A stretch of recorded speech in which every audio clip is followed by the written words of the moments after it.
As we move into managing stress, let's take a moment to talk about how we approach stress regulation.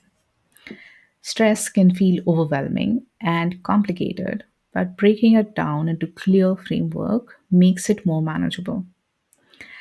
Let's start by understanding the three key steps in stress management. Yeah. One, recognizing the domain where stress shows up. Two, connecting it to the triggers. And three is using appropriate coping mechanisms. This step by step process helps you untangle stress and gives you practical ways to work through it. Now, let's look into step one a bit more in depth. The first step in managing stress is understanding where it's showing up. Why do we start here? Because recognizing triggers can be tricky, especially at first. When you're learning new, triggers aren't always obvious. They can be subtle or layered. For example, you might not immediately realize that feeling overwhelmed at work is connected to an unresolved conversation with your manager. What's often easier to notice is how stress is manifesting in your life. That's why we focus on domain first. Ask yourself, am I feeling irritable or frustrated with my partner or loved ones? Am I avoiding tasks or procrastinating more than usual? Do I have physical symptoms like headache or loss of appetite? These are clues pointing to domain where stress is showing up physical, psychological, behavioral, social, or relational. Once you've identified the domain, it becomes easier to trace it back to the possible triggers. Now let's look at the step two connecting to the triggers. Once you've recognized the domain, the next step is to ask what might be triggering the stress.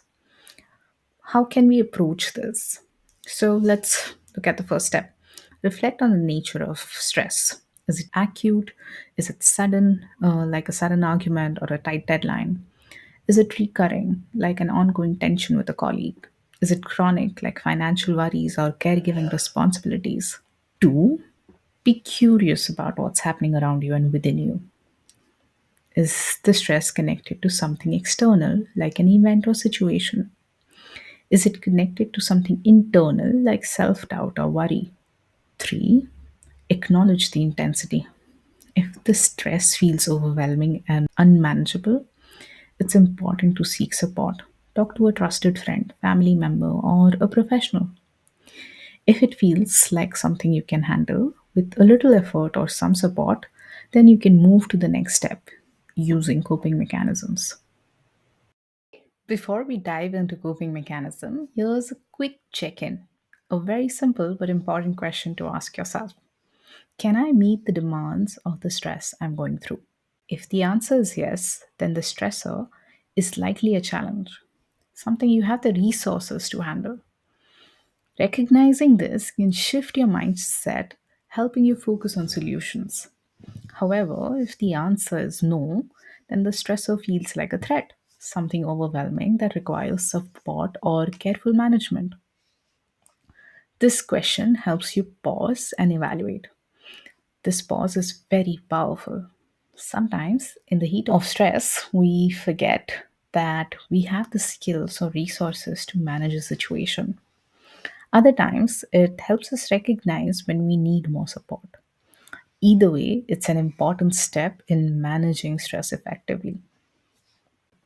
Now, let's come to the third step using coping mechanisms. This is usually where you've identified the domain and connected it to the trigger. It's time to focus on coping mechanisms. This is where you address the stress directly by working with the domain it's showing up in.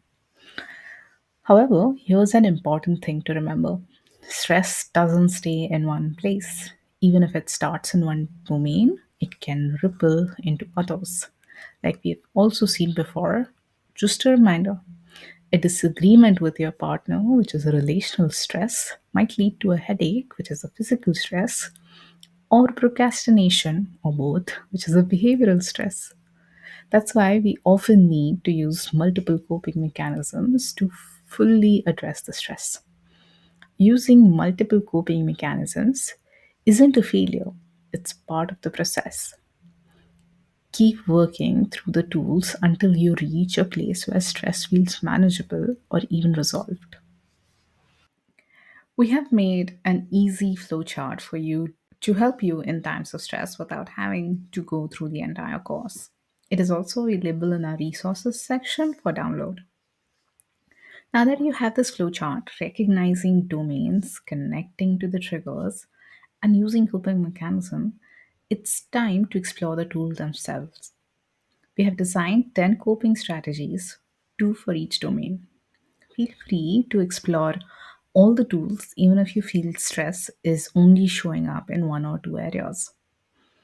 Sometimes the right combination of strategies can make all the difference.